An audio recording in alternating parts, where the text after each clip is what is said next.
This is one of the things that I find puzzling, for example, about Dawkins, because Dawkins formulated the idea of meme, which is, by the way, the same idea as archetype. It's exactly the same idea, except he just stopped.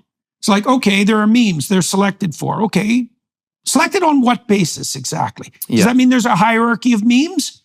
Are the memes more likely are the memes that are conserved more likely to be, what would you say, viable organisms? And if they're viable organisms, are they microcosms? This is really interesting in terms of the survivability, because there's a point, I've spoken to Richard Dawkins, well, a number of times, but twice on my podcast.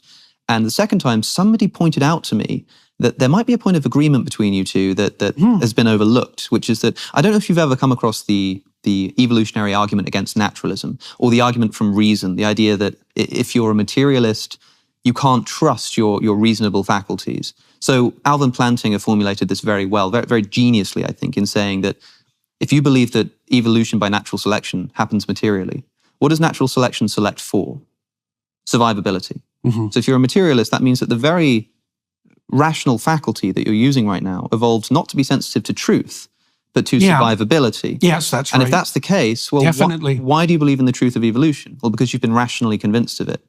But the thing that you've just assented to, the belief itself, has just undercut the process by which you came to that belief. There's a whole, the New England pragmatists figured this out in like 1880. Yeah, now I think this is a fascinating, I think it really is just It is. It's exciting. It's a novel. That's for sure. Brilliant. That's for sure. It's actually a point where Darwin and Newton do not come together. How do you mean? Well, the Darwinian definition of true and the Newtonian definition of true are not the same thing. So here's the thing. You had a conversation with Sam Harris. You've had a number, but one of them, I don't think it was a live event. I think it was before that. You're talking about truth. Yeah, and you're very trying awkward second talk I had with him. I was extremely ill. It was. Do you know, it was awkward to listen to, because it felt very much like, and I remember at the time thinking, what is this Jordan Peterson talking about? Like, truth is like Darwinian. Truth is about like survivability. Well, what do you mean? Truth is true. True the way an arrow flies. Yeah, right. And now I asked Richard Dawkins about the evolutionary argument against naturalism. Yeah. I said, well, how can you know that what you believe is true? And he said, because believing true things makes me more likely to survive. Hey, watch where you go with that. I didn't catch it at the time, but I thought to myself afterwards, it was one of my commenters on Patreon actually had mentioned this. He was listening to Richard, and I said, but sometimes it's at least possible that something that's false helps you to survive. The rustling in the bushes, believing that that's a lion every time, or a tiger, even if it's not, that helps you to survive, because that one time that it is, you're still going to run away, and it costs you nothing to run away when it's not a tiger. So believing it's a tiger, even when it's not, is going to help me to survive. That's why we have a negativity bias. Yeah, and Dawkins says, well, yeah, of course there are some circumstances where believing something false could be beneficial to survival. And I said, well, how do you know that 2 + 2 = 4 is not one of those? And it seemed as though he was just saying that believing that would not be advantageous to our survival, which might well be true. But if that's the case, then suddenly I'm listening to what you're saying about truth being more sort of Darwinian and related to survivability. And I think maybe you two would agree there. And I think, well, why is it that when you sit down with Richard Dawkins, you find it difficult to have a conversation with each other?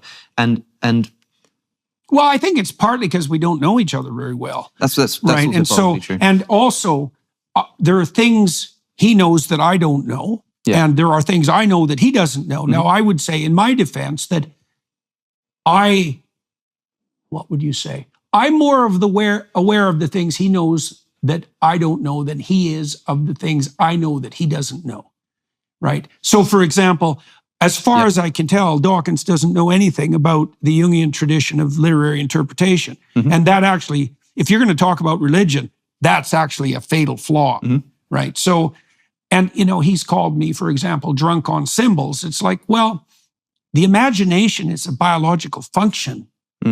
And it has a structure and a purpose, and it has its own logos, its own intelligible order. And if you're not aware of that order, that doesn't make me drunk on symbols. It just means you don't know what you're talking about. Now, that frustration that you appeal to there, when you hear Richard Dawkins, I think Terry Eagleton said that listening to Dawkins on theology is like listening to somebody write a book about biology whose only knowledge of the subject is having once read the Great British Book of Birds. And okay, fair enough.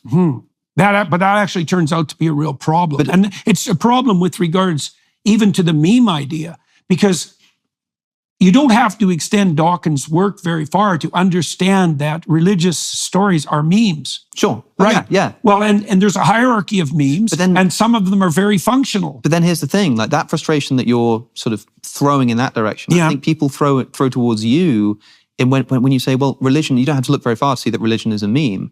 Well, without further clarification, and of course there's going to be it, you can understand why to somebody first listening, that sounds almost atheistic, or religion is a meme. No, right? Religion is not a true historical account of the history of the universe. It's not a true historical account. It's a meme. Now, when you say that the resurrection of Jesus. Well, what does it mean historically that the Spirit of God brooded upon the primordial waters? Like, what does that mean historically? Well, no one knows. I agree. What that means historically. I don't think that at least most of Genesis or parts of Genesis are supposed to be. I mean, the Bible is a library, right? It's not a book, and that means that it's going to contain different genres. That's for sure. And so when I read, and some of them are more historically accurate, and some of them tilt more towards that kind of elusive. I don't mean elusive I mean ALLUSIV. Elusive, yeah, sure. Right? That elusive and symbolic form that characterizes Genesis 1. So because there are different genres here, it depends on what story we're talking about. And I think that what I often observe you doing is we might talk about Christianity, and if you aren't comfortable committing to a historical ideal, you'll start talking about the Spirit moving over the face of the waters, which is obviously a much more mythological ideal, and not quite equivocating them, but moving between them too quickly and not delineating them enough. So if I asked you, do you think that the Spirit moved across the face of the waters, and you said to me something like, I think it's still happening. Right, that is what I would say. I'd say, hey, fair enough. Yeah, that makes sense. It always happens. It happened at the beginning of time, and it's always happening. When somebody says, did the Exodus story happen? Did the Jews enslaved in Egypt break free of their slavery and move to the Promised Land across the desert for 40 years? Did that happen? You have also said, of the Exodus specifically, it's still happening. Yes. Now, to me, that's far more inappropriate than saying that the Spirit is still moving across the face of the waters, because I think what people mean there is, do you believe that these people in that time period actually did this in such a way that, for instance, might show up in an archaeological report? Well, I think that's the simplest answer to that is probably. Sure, and that's fine too. But we don't know. There is, like, to the degree that there's been archaeological investigations into the kinds of biblical narratives that you've described, the archaeological evidence tends to fall on the side of historical accuracy in relationship to the Bible, quite surprisingly often. Clearly, you spent more time in Exodus than probably any person I've ever met in person, right? Clearly, the story sort of captivates you, and you think it's really important and can teach us a lot, right? Yeah, of course. It's infinitely deep story. I think most people speaking to you already know that you think that, right? And so when they ask you a question, when they suddenly say to you, but do you think it really happened? Well, what the hell does that mean? You must know that what they mean is what I was talking about a second ago, which is that sort of...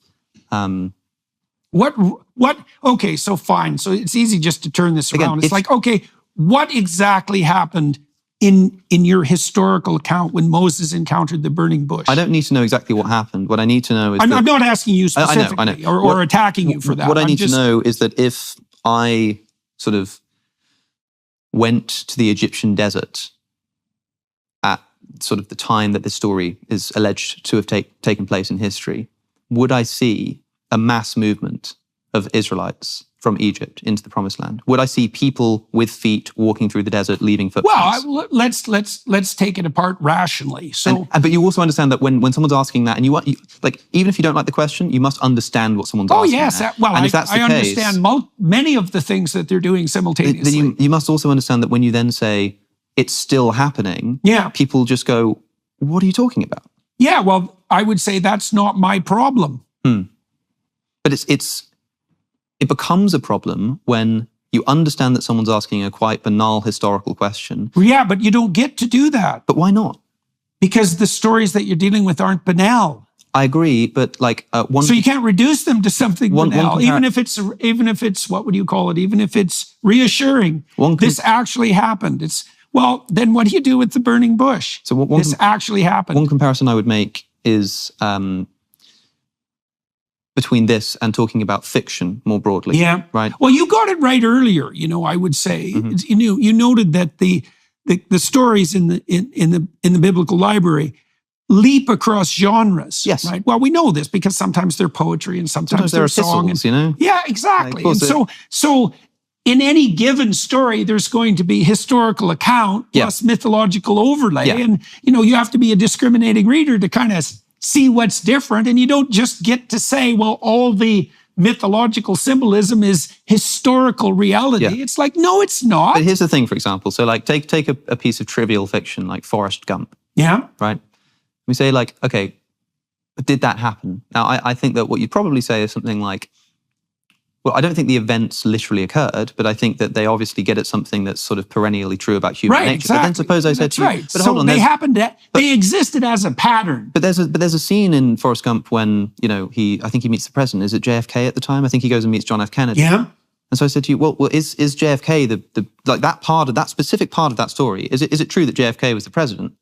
Right. And you would probably just say, yeah. Yeah. You wouldn't say anything more complicated. And even though the subject as a whole of like, is Forrest Gump true? Is Hamlet true? That's a complicated question. Very. But specifically, when I say, but interestingly, there's this little point I want to make in this broader discussion. Do you think that JFK was actually the president? You would say yes. Why do you think it matters to people? Like, I don't know. These are ancient accounts. Let's say that's the biggest Exodus. problem. Maybe that's the biggest problem that you have with the people who are asking these questions. It is. And like, hopefully, what point are you trying to make here? So the point is, I know what the point usually is the people who are asking the question believe that true unerringly means objectively happened in history, like the things that we're seeing right now happen. Yeah. It's like, well, no, so that's not how. That's not what those stories are like. For me, some of it is, but for a Christian, when asking you that, it's probably because for them they have an understanding of Christianity that requires believing in that kind of truth.